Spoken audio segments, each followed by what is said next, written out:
Boa noite a todos. Hoje nós temos a nossa companheira de doutrina, Ana Lúcia Caetano, que veio nos presentear com a palestra da noite de hoje. Ela é do Grupo Esperançar e ela vai nos trazer o livro Roteiro, que é Psicografia do Chico, escrito pelo Emmanuel. Vamos envolvê-la com todo amor para a gente poder usufruir dos bens da palestra.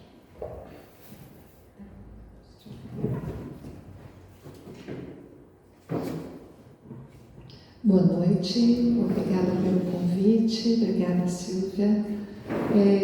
Nós estamos estudando na nossa casa o Evangelho, o livro Roteiro, que faz parte da coleção Boa Nova, né? E aí, o que nós estamos conversando, a gente gosta sempre de compartilhar, conversar sobre. Então, esse livro Roteiro é de 1952, qualquer diálogo que a gente traga do livro e for atual, é porque os espíritos que atuam no verdadeiro caminho de Jesus sabem que todos os ensinamentos vão atingir por um longo tempo. Aí sou eu que mudo, né? Aqui eu trouxe para vocês, eu trouxe para vocês as capas do livro Roteiro. A espiritualidade, ela inspira o médium, o Chico, através da psicografia do seu mentor Emmanuel, mas também inspira a capa para que ela seja algo que possa atrair, chamar a atenção, seduzir novos leitores. E aí a gente queria comentar sobre a primeira edição, é aquela ali. 1952 é a data que está o prefácio do livro, então pode ser que tenha sido por esse período. Uma capa sem graça para nós, hoje, 2023. Mas o que nos chama a atenção? No segundo lote, que muitos até chamam que é a primeira edição, essa daqui, eu não sei se vocês conseguem enxergar. Olha que interessante. Tem uma rosa dos ventos embaixo, e rosa dos ventos é um instrumento para uma localização geográfica.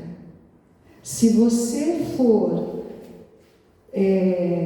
ensinado a utilizar a rosa dos ventos, você nunca está perdido.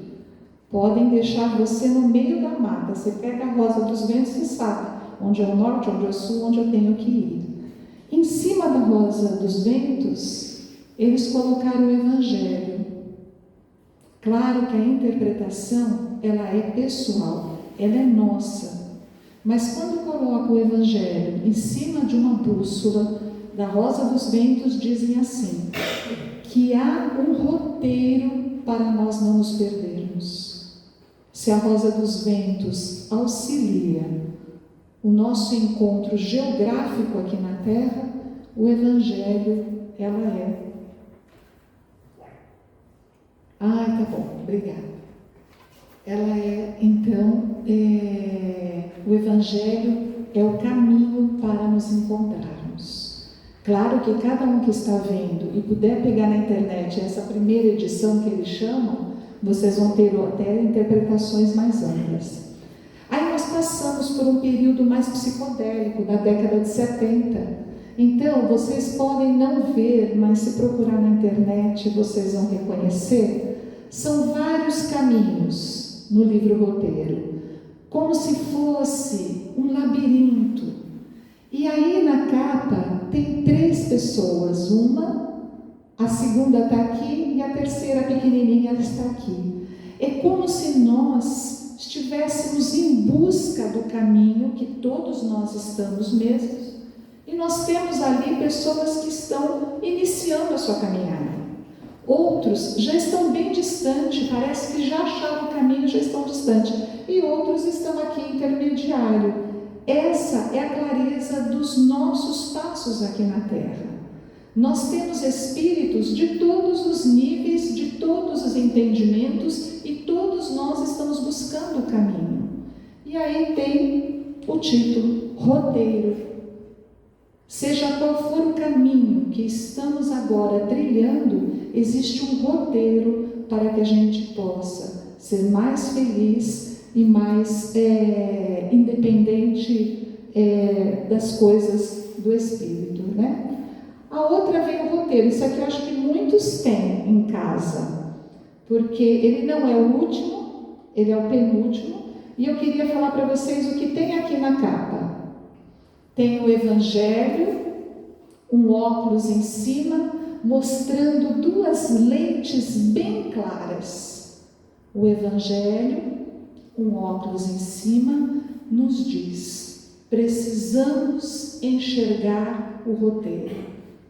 O roteiro está aberto a todos nós, mas às vezes necessitamos mudar as nossas lentes para que nós possamos enxergar melhor.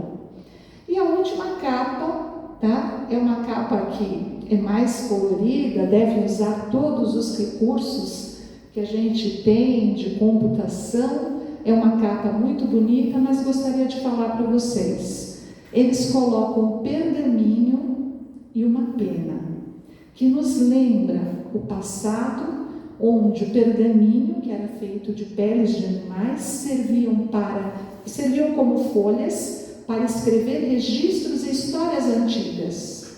E eles voltam com a Rosa dos Ventos, que é a primeira ali, novamente fazendo uma leitura, que cada um vai ampliar esta leitura, que o passado nosso já está escrito, mas o novo roteiro do presente, da atualidade, vai nos formatar, vai nos auxiliar para esse futuro que estamos caminhando.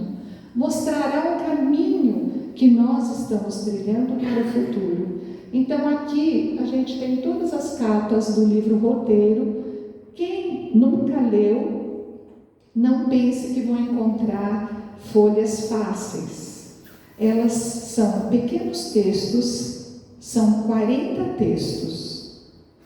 Uma folha e meia, mais ou menos, cada um, mas cada parágrafo ele faz você parar para entender melhor. E aí eu queria comentar sobre o prefácio. O prefácio é do próprio autor, do Emmanuel. E o prefácio está definindo rumos. Se você pegou o livro Roteiro, o primeiro capítulo está dizendo definindo rumos, então a gente já sabe o que nós vamos trilhar neste livro. E aí, a primeira pergunta que o Emmanuel faz nesse texto, ele diz assim: se a transformação da inteligência não te reergue o coração com aperfeiçoamento íntimo, se os princípios que abraça não te faz melhor à frente dos nossos irmãos da humanidade, para que te serve o conhecimento? É o primeiro grande parágrafo do texto.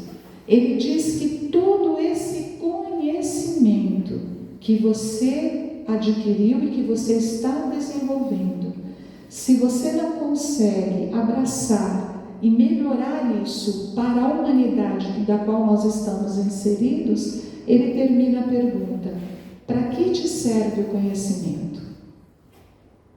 A partir do momento que nós aprendemos a ler e escrever, seja qual for o nível de escolaridade que nos encontramos, nós já temos que oferecer algo para aqueles que não sabem ler e escrever. Reparem que os irmãos que começam a ler e escrever, eles leem para aqueles que ainda não leem.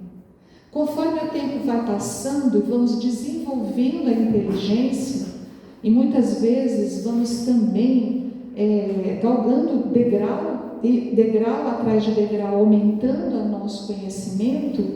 Nós temos que oferecer isso também à sociedade. O Emmanuel faz essa pergunta: tudo que você tem abraçado, o entendimento que você tem, o que você oferece à sociedade. E aí ele faz uma segunda pergunta nesse mesmo texto, definindo rumos. Se uma força superior não te educa as emoções, se a cultura não te dirige para a elevação do caráter e do sentimento, Que fazes do tesouro intelectual que a vida te confia? Todo o desenvolvimento da inteligência é um tesouro nosso. Todo o desenvolvimento da inteligência. Não estou aqui comentando de graduação. Desenvolvimento da inteligência, da percepção, da capacidade de comunicar, da capacidade de entender o outro, de se relacionar. Isso é um tesouro intelectual. E ele pergunta: o que nós estamos fazendo com isso? Podemos abraçar todas as possibilidades de conhecimento,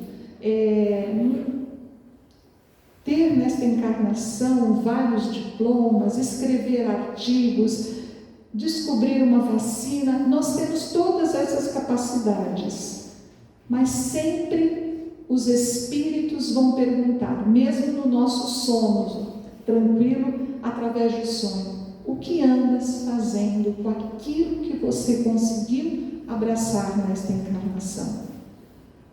Porque tudo que nós constituímos aqui na Terra, enquanto estamos estagiando como espíritos encarnados, nós acabamos criando como se fosse um movimento que irá se multiplicar no mundo espiritual. Então, se eu sou muito apegado às minhas coisas, ao meu mundo, ao meu material, quando eu desencarno, eu plasmo isso também. A gente sabe, o Espiritismo sempre fala, e a gente está cansado de escutar: não é quem muda de plano, muda de coração. Nós continuamos a ser o mesmo espírito no mundo dos espíritos, com aquilo que nós conquistamos ou com as dificuldades que nós agregamos à nossa história. E aí,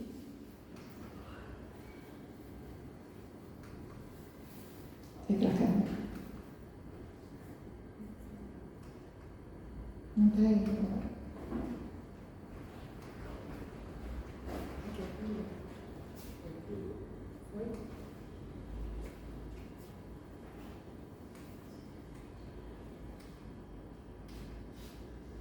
Messias, ele pulou, viu?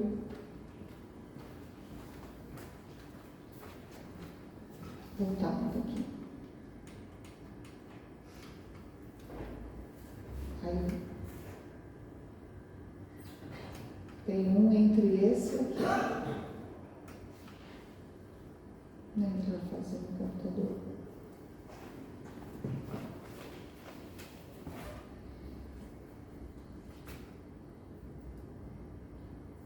Esse aí, Vossa Excelência. Eu queria então, agora, falando de tudo aquilo que nós adquirimos numa encarnação e aquilo que fica conosco e nós levamos ao mundo dos espíritos, porque nós estamos falando de rumos. Quando nós desencarnamos, nós estamos no meio do caminho, nós continuaremos. Não é esse, saiu.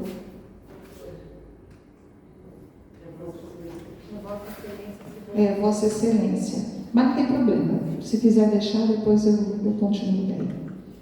E aí eu queria contar para vocês um espírito numa reunião mediúnica que a gente coordena lá no Esperançar. Ele trouxe essa história.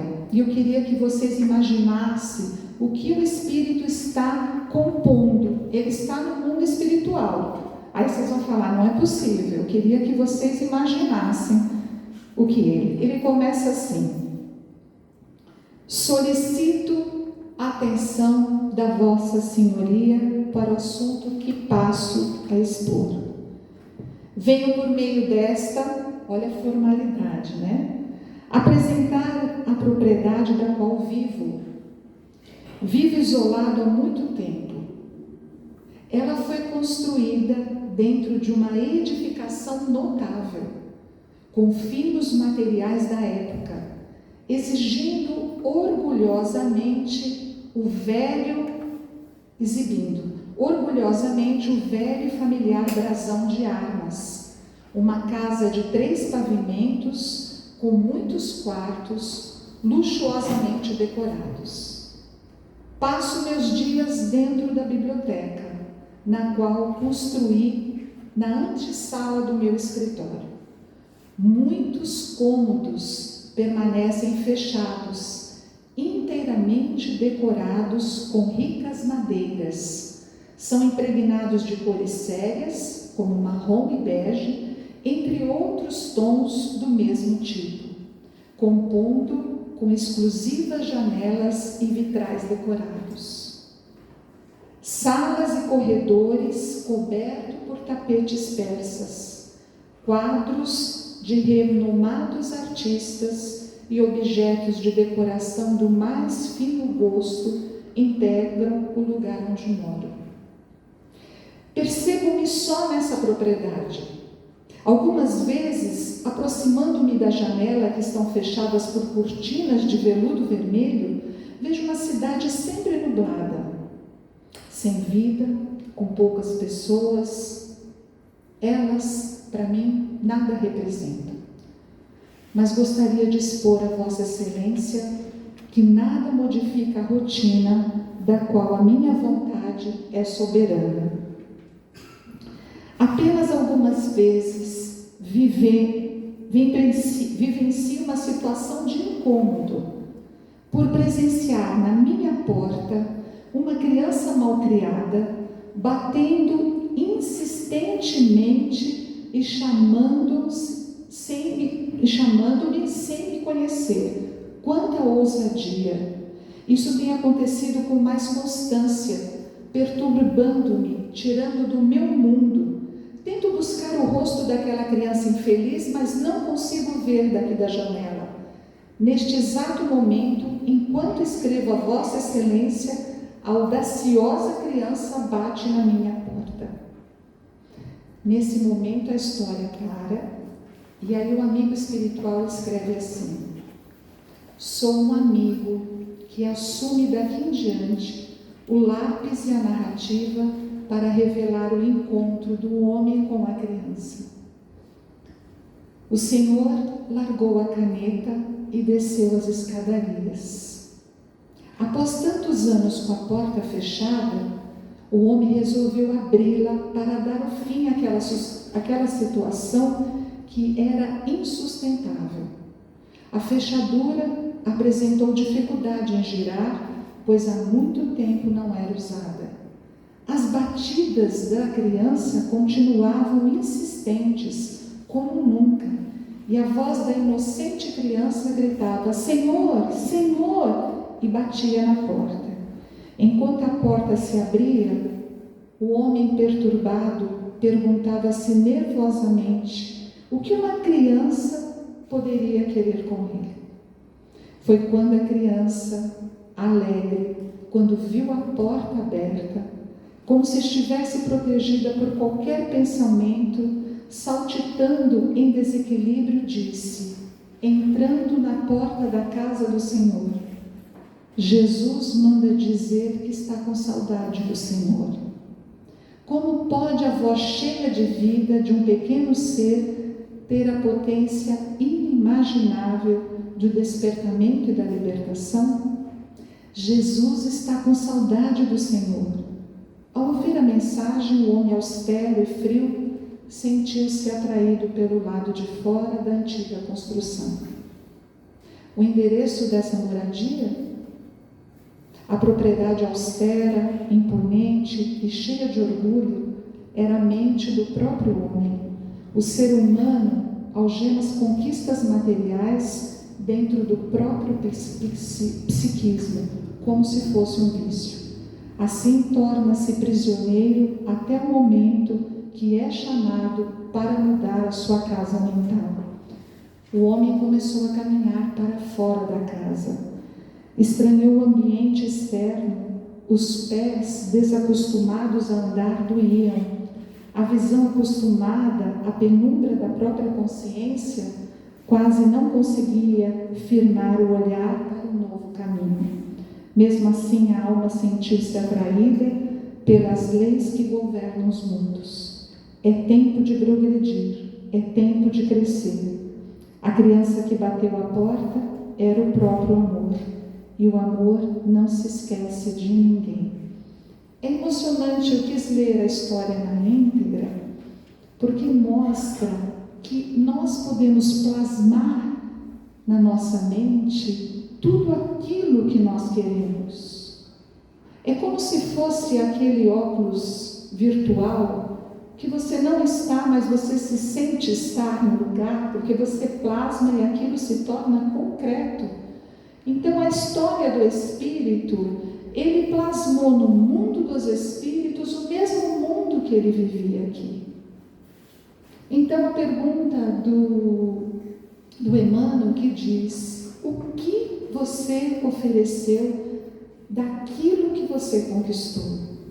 Não estamos falando dos valores monetários, mas daquilo que nós conquistamos para poder compartilhar com a vida e com a sociedade.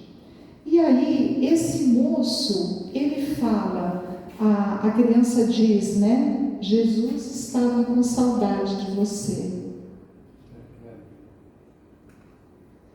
Jesus está com saudade de você. E aí tem uma frase aqui: cabe, portanto, ao espírita se esforçar continuamente pela sua renovação mental, para que conscientemente crie uma vida melhor para si e para os que o cercam, pois a existência para nós, em qualquer parte, será invariavelmente segundo o que pensamos. Então, nós não chegamos no mundo espiritual e somos despertos num novo mundo. Nós levamos aquela carga daquilo que nós construímos e que nós acreditamos. Aqui a criança falando, Jesus está com saudade, e tem uma observação aqui, que possamos estar atentos aos incômodos da vida. Na história, acreditamos que o Espírito escreveu para falar do incômodo do moço. Tem uma menina que bate na minha porta todos os dias, eu não aguento mais. Os incômodos, muitas vezes, insistentes na nossa história, nos chamam a atenção para, às vezes, com a mudança de rumo. Quando Kardec escrevia os seus estudos, não teve aquela passagem que ele escutava barulhos, porque ele tinha que ter mudado o rumo do texto e ele precisava refazer. Os incômodos da vida, a gente não pode falar sempre assim: isso vai passar. Claro, né? Pode passar, mas se é uma coisa insistente, nós temos que ir em busca. Por que será que eu estou sofrendo com essa situação? Por que isso me angustia tanto? Eu estou vivendo essa experiência tão terrível há 3 anos, por quê? A gente precisa fazer essa pergunta. Na história tão singela, tem uma hora que ele falou: não aguento mais, hoje eu vou abrir a porta para ver o que essa menina quer. Muitas vezes, simbolicamente, os nossos incômodos é para abrirmos a porta. O que está acontecendo? O que eu preciso entender? Qual é o caminho que eu preciso mudar? E aí, nós estamos falando de alguém que teve tudo e não plasmou nada para a sua própria sociedade, para a sua própria... E aí, no mesmo texto, também fala da inércia. Vamos agora imaginar o espírito que não construiu quase nada numa encarnação. Inércia, abatido, apático, indolente, mole, molengo, ocioso, pachorrento, preguiçoso, prostrado. Então existem espíritos encarnados que ficam nesse ninho sem sair, com essa disposição, que na verdade não é uma disposição, né? E aí eu queria trazer para vocês, falando um pouquinho da inércia, o livro Céu e Inferno. O livro roteiro, o Emmanuel diz que é o Evangelho dando as mãos para as obras básicas para que nós possamos entender o Espiritismo à luz da doutrina espírita através do Evangelho de Jesus. Então amplia o roteiro, ele leva a gente para as obras básicas. No livro Céu e Inferno, Allan Kardec, que ele fala sobre a justiça divina segundo o Espiritismo, nesse livro contém análise de diversas crenças sobre o céu e o inferno. Na segunda parte do livro, reúne vários casos reais com a proposta de demonstrar a situação da alma durante a sua morte ou após a morte. E aí, tem nessa segunda parte esse texto que eu acho que traz um diálogo e uma percepção a todos nós, falando de rumos. Que rumo é esse que eu tenho escolhido? Então nós vamos fazer, eu e a Silvia, nós vamos imaginar agora, o texto está na íntegra do que estava no Céu e Inferno. Eu seria a dialogadora e a Silvia é o espírito que veio na reunião de Kardec, e vocês vão ver o que aconteceu. O dialogador, o espírito se apresenta com esse nome, Ângelo. Vou começar, tá? Arrependei-vos das vossas faltas? Não. Então por que me procurais? Para experimentar. Porventura não sois feliz? Não. Sofreis? Não. O que vos falta então? A paz. Entre parênteses, alguns espíritos só consideram sofrimentos o que lhes lembra as dores físicas, embora admitam ser intolerável o seu estado moral. Continuando. Como pode faltar-vos a paz se você já está na vida espiritual? Uma mágoa do passado. A mágoa do passado é remorso. Estareis porventura arrependida? Não. É o temor do futuro que me preocupa. O que você temeis? O desconhecido.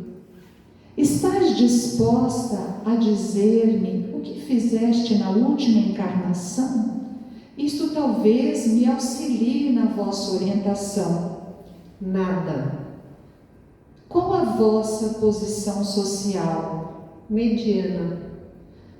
Fostes casada? Sim, fui esposa e mãe. E cumpriste com zelo os deveres decorrentes desse duplo encargo? Não. Meu marido e meus filhos me entediavam. E de que modo preenchestes a existência? Divertindo-me quando solteira e enfadando-me como mulher. Quais eram as vossas ocupações? Nenhuma. O que cuidava da vossa e quem cuidava da vossa casa? A empregada. Não se deve atribuir a essa inércia a causa dos vossos pesares e temores? Talvez tenhais razão. Não basta, porém, concordar. Quereis reparar a inutilidade dessa existência e auxiliar os espíritos sofredores que vos cercam? Como? Ajudando-os a se melhorarem pelos vossos conselhos, pelas vossas preces. Mas eu não sei orar. Oremos juntos e aprendereis, sim? Não. Mas por quê? Cansa muito isso. Terminou esse diálogo quando o dialogador faz um convite perguntando: você poderia orar, ajudar os espíritos sofredores? Ela falou: não, isso cansa muito. Então, a tendência do espírito é reproduzir no mundo espiritual aquela vivência aqui.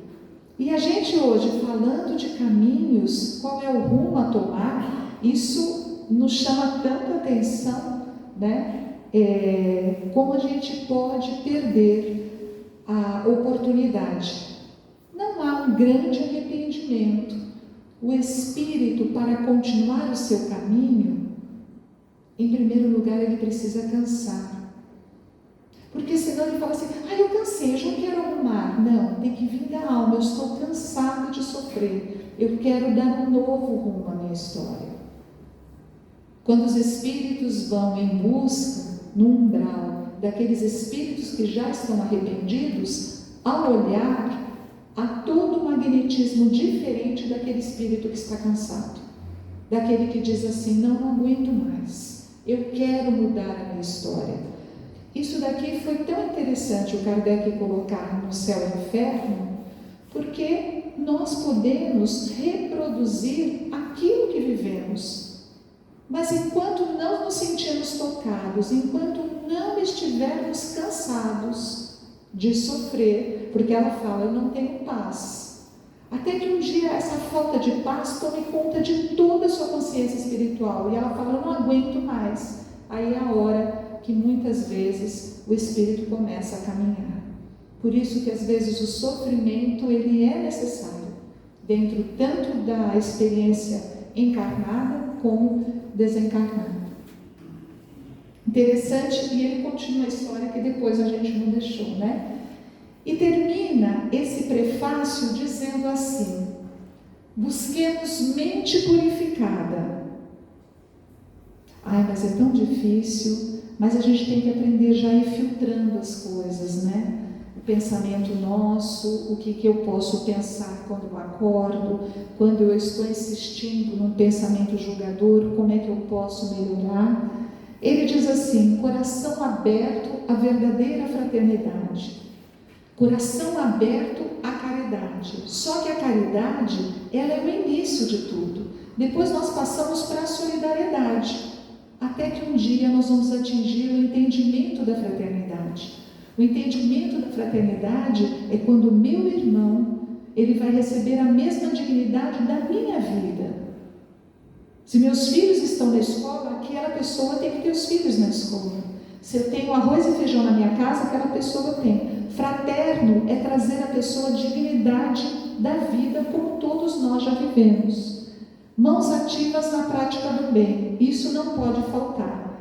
Às vezes a pessoa fala assim: eu sou médium na casa espírita há 30 anos, mas há 30 anos ela não faz uma experiência fraterna. Então o estudo sem as obras, ele fica ainda devendo ao espírito. A gente precisa ter essa união, né? O trabalho de amor, de caridade, de fraternidade, junto com o estudo e junto com o trabalho, seja mediúnico, seja do evangelho, seja do passe. A gente precisa ter essa tríade bem desenvolvida.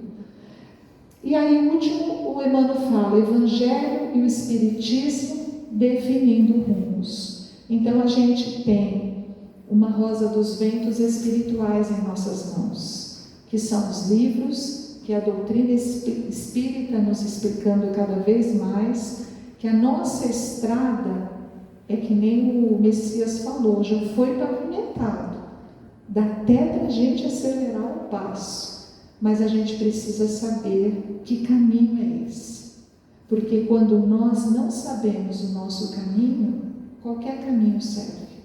Agora, se a gente tem um roteiro e a gente tem a tal rosa dos ventos espirituais, eu sei, é por aqui. E às vezes não vai ser nada fácil. Muito obrigada. Até a próxima vez. Obrigada, gente.